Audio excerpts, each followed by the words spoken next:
I'm Tank Spencer. He's Jeremy Greene. Let's move on to the next team in the offseason files.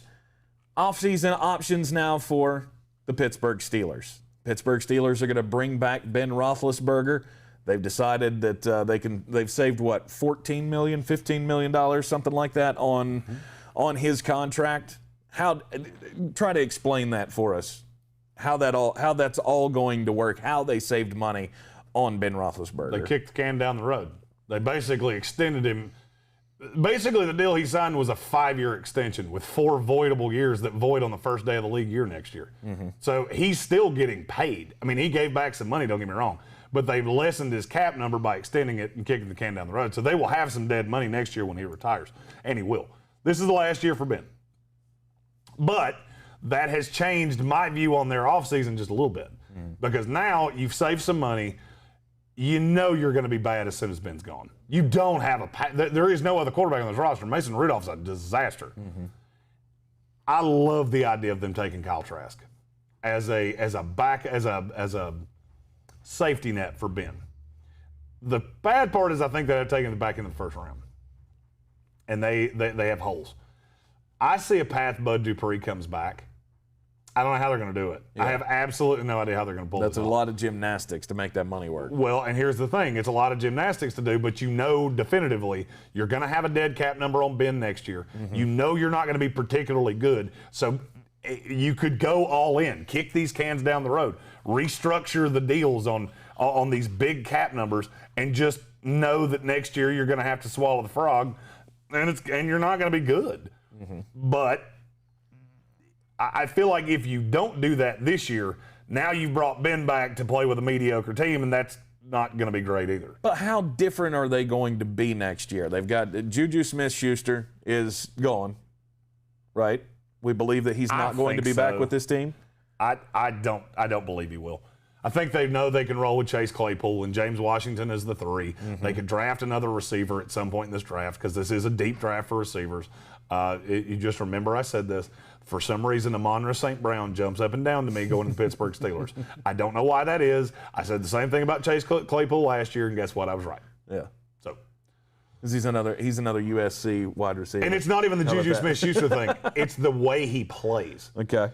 Ben likes having a big receiver that can it's the JuJu thing. Plaxico Burress. I mean, I could do this for his entire career. Right. And that's what Amon-Ra St. Brown is. So that's a guy that I could easily – the Steelers are not a player in free agency at all. This is a question of extending guys on the team. And, you know, in terms of restructuring deals, the only one I see that they can do that would really do anything is Stephon Tuitt. So they'll probably do that. But then you get into extensions. You know, could you extend David DeCastro? Could you extend, TJ Watt just to move the money?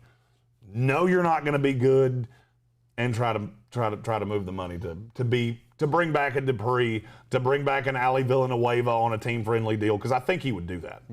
He's one of those guys that always struck me as I can't see him playing anywhere else. Right. So I could easily see a path that you see Villanueva back and you see Bud Dupree back.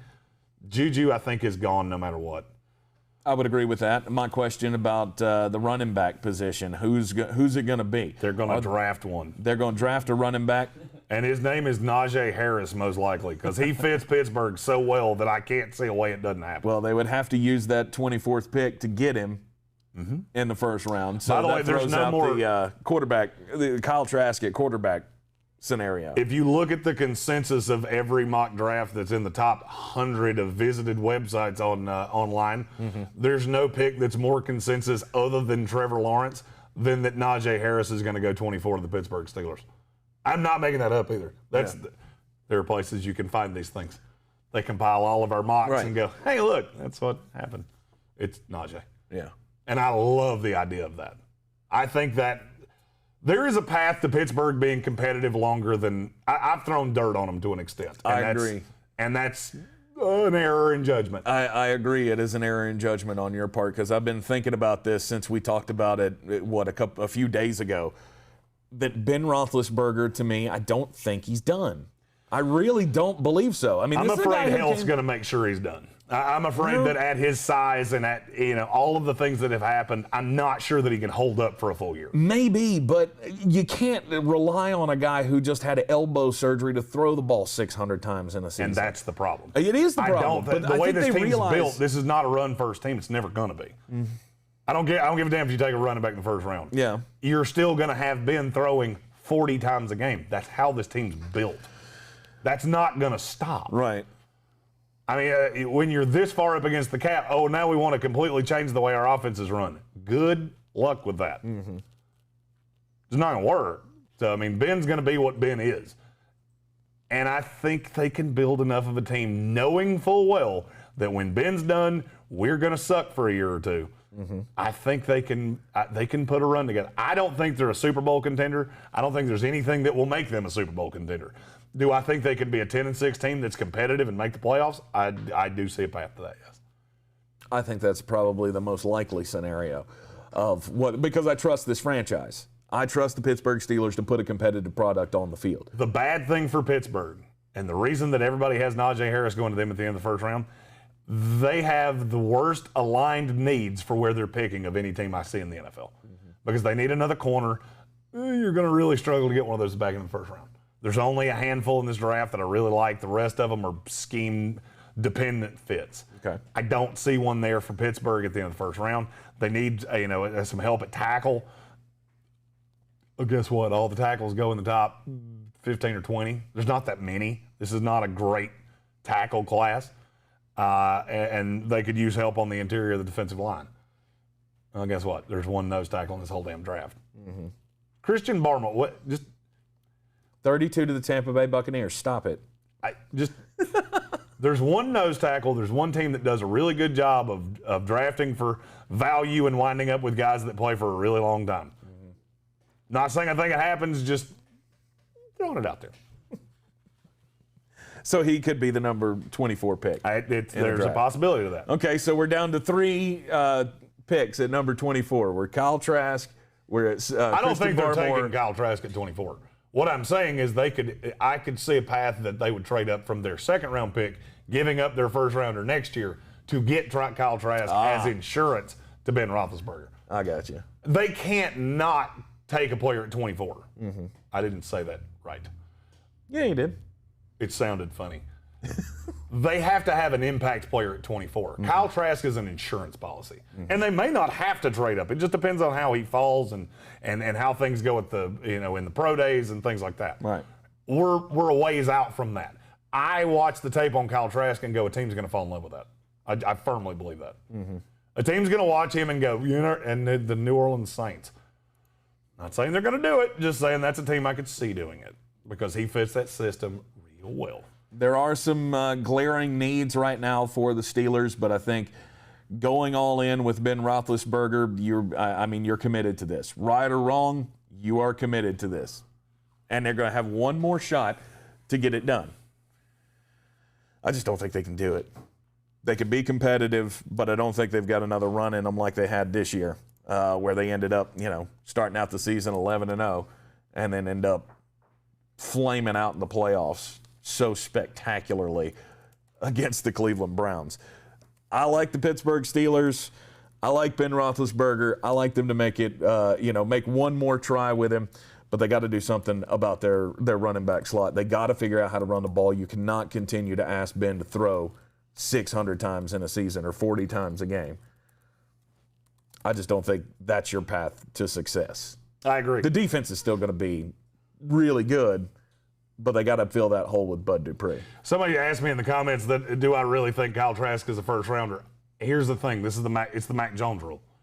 Do I think Kyle? If you put a gun to my head and said, do I think Mac Jones is going to be the third best quarterback in this draft? No. Do I think he's the third safest quarterback in this draft? Absolutely. The range of outcomes are the third best with Mac Jones. I actually think the range of outcomes with Kyle Trask is better than it is with Justin Fields. Because the median is way better. The ceiling on Justin Fields is he could be a 5-time Pro Bowler. The floor is he could be out of the league in 3 years. I don't see that with Kyle Trask. To me, the funny thing is we're talking about Pittsburgh. I see the floor on Kyle Trask being Mason Rudolph. I think worst case scenario, he's Mason Rudolph. And that will keep you in the league for a long time.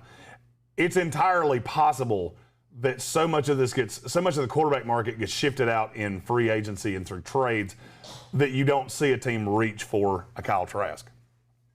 The problem is that I don't know that to be the case. A lot of these teams have said we're staying pat, whether it's Garoppolo in San Francisco, Cousins in Minnesota. What that does is it takes away another piece. And no matter what happens, there's going to be 32 chairs for quarterbacks to fall into. Pittsburgh has one of those chairs because they need another quarterback with Ben, and I don't think it's Mason Rudolph. And I don't think you're going into a year that you've gone so all in with a quarterback that you know is not good enough to sustain you. So that's why I've been reading the tea leaves on Trask to Pittsburgh, and I just really like it. How it would happen, I don't know. But I think they would feel better going into next year if their depth chart was Ben 1, Kyle Trask 2, and then having, Duck Hodges or whoever the hell else on that. Yeah. The biggest plays for them will come in the draft, though, as they're not a player right now in free agency with just $3 million to work with. It's going to be all about trying to maintain for this last year. Be sure to like and subscribe to Sportsocracy. Oh, yeah, they do have Dwayne Haskins.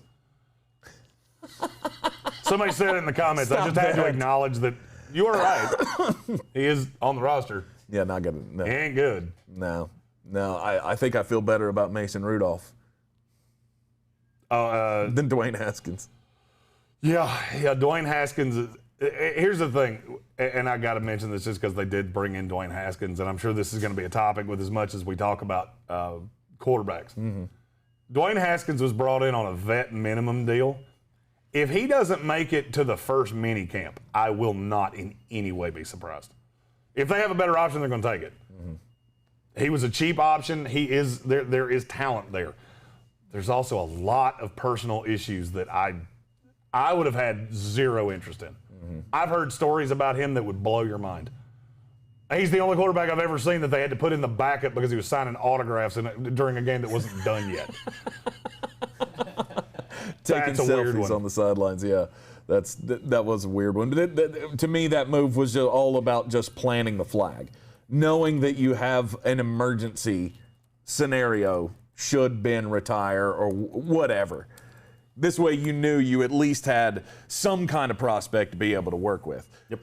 It's not about the money. It was all about just making sure and trying to sequester that guy and say, at least we have that to fall back on if everything goes horribly. Yep. Now you ready? Just a little aside. Pittsburgh's one of those teams that drafts so obnoxiously well that don't be shocked if you walk away from the draft and go, damn, they retooled nicely. Mm-hmm. I mean, this is a team that took Chase Claypool last year in the second round. I told you when we did our draft coverage, that's going to be a good old good one. And it was. If you look at the 6 to midnight list, wait, I changed the name of it to the Chase Claypool list. Yeah. You probably will see 2 or 3 Pittsburgh Steelers draftees just because that's how they work. Mm-hmm.